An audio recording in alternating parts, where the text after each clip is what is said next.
Hello everyone, welcome to another video, and in this video I'm going to show you how to convert Word documents to PDF without using any paid software like Adobe or any stuff like that to convert your Word documents.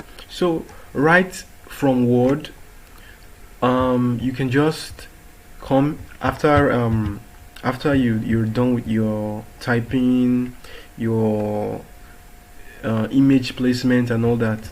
So you just come to File, come to Save As, and this PC, select the folder you would like to save it as, save it to, type the name of the file that you'd like to save it as.